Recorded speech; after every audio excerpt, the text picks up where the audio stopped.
Et bonjour à tous et à tous, j'espère que vous allez bien. Bienvenue dans Sex Academy. Cette émission, on parle de tout et sans tabou. Aujourd'hui, nous allons parler des médias, des réseaux sociaux et de la santé sexuelle. La surprise est au rendez-vous. Nous avons des candidats qui sont venus s'exprimer et nous allons les accueillir. Bonjour, c'est Lola. Bonjour, je me présente Kieta. Bonjour, je m'appelle Denise. Bonjour, je m'appelle Anaïs et je suis spécialiste en santé sexuelle. Je suis là pour sensibiliser et d'informer les jeunes sur la santé sexuelle. Merci d'être présents sur le plateau. Et pour commencer, nous allons poser une première question qui est souvent posée. Peut-on s'éduquer à la sexualité en regardant les films porno? En fait, pour moi, en réalité, c'est comme la drogue. Qu'on le veuille ou non, les ados ont fort risque d'y être exposés. Il faut protéger vos enfants comme en mettant un contrôle parental sur les réseaux sociaux pour pas qu'ils voient des choses qu'ils doivent pas voir. Eh bien, moi, je suis quand même rassurée que certains réseaux soient fermés.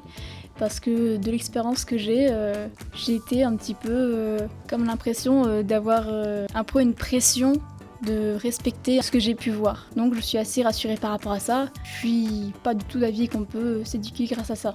C'est pas la réalité. Il n'y a pas de consentement. Finalement, c'est pas forcément le vrai corps des gens qu'on peut voir. C'est pas les vraies émotions. Ça reflète pas la réalité de ce qui peut arriver dans la vraie vie. C'est des acteurs finalement qui sont payés pour ça et ils prennent pas forcément de plaisir. Alors tout à fait, je rejoins tout à fait ce qu'a dit Kieta. Il y a réellement une lutte contre l'accès pour les mineurs à la pornographie. Selon un sondage réalisé en 2023 par l'ARCOM, nous avons réalisé que 63% des garçons et 37% des filles âgées de 15 à 17 ans affirmaient déjà surfer sur un site pornographique. On est réaliste, ce sont des films scénarisés qui ne reflètent pas la réalité. Il n'y a presque jamais de protection, donc de mise de capote. Le consentement n'est pas verbalisé et bien sûr c'est très marginalisé. Merci pour toutes ces réponses et ces informations. Deuxième question. Peut-on trouver des réponses fiables sur les réseaux sociaux? Alors, pour moi, ça dépend de la formation, les sources aussi. Je trouve ça que c'est très important en fait de vérifier les sources d'internet parce que c'est pas toujours fiable. Parce qu'en fait, parfois, il y a des fausses informations. Par exemple, à nos jours, il y a l'intelligence artificielle. On peut pas vérifier si c'était une bonne information ou une fausse. Je rejoins ce que Lola a dit. N'importe qui peut aussi publier n'importe quoi sur les réseaux. Moi, j'aimerais parler des applis de rencontre parce que c'est un peu comme tout le reste, mais encore pire finalement parce que on se dévoile un peu plus à la personne et on peut pas savoir qui c'est et qu'est-ce qui va faire de nos informations personnelles. Alors bien sûr, rappelons qu'il faut bien vérifier ses sources, parce que sur internet on peut avoir un peu de tout et n'importe quoi. Alors sur Instagram, vous avez par exemple le planning familial, le CIDFF, la mission locale. Il y a des professionnels de santé qui transmettent des informations essentielles et fiables. Notamment, vous avez les chroniques de l'ALS qui véhiculent des messages importants sur la santé. Et pour terminer, il y a aussi le gouvernement qui a mis en place certains sites comme ivg.gouv, onsexprime.fr, SIDA Info Service. Mais voilà, bien faire attention parce qu'Internet, c'est une mine d'or d'informations. Mais faut faire attention à ce qu'on lit.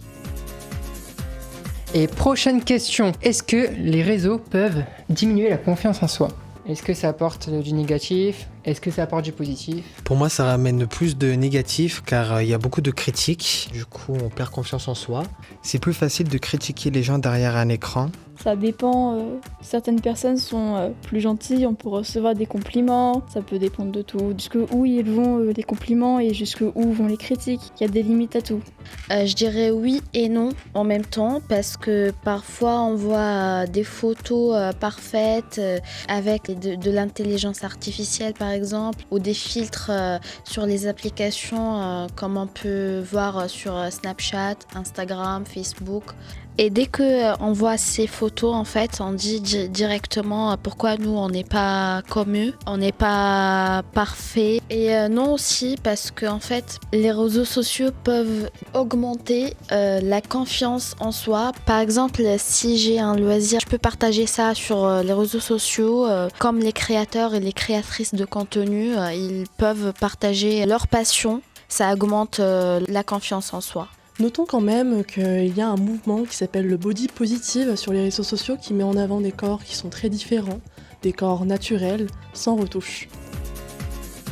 Et dernière question, d'après vous, qu'est-ce que c'est le cybersexisme? Pour moi, le cybersexisme, ça va être tout ce qui est critique, proposition sexuelle, peut-être menace de certaines choses. Je suis pas sûre, je n'y ai jamais eu droit et j'en suis bien contente pour cela. De ce que j'ai cru comprendre, c'est surtout les jeunes filles qui ont ce genre de propositions et ce genre de menaces. Ça me terrifie un petit peu, à vrai dire. D'accord, Anaïs, qu'en pensez-vous du coup? Alors, le cybersexisme, c'est un délit qui est reconnu par la loi. Notons que il y a 3 filles et 2 garçons sur 10 par classe qui sont victimes de cyberviolence à caractère sexuel dans les établissements scolaires allant de la 5e à la seconde, selon le centre Hubertine.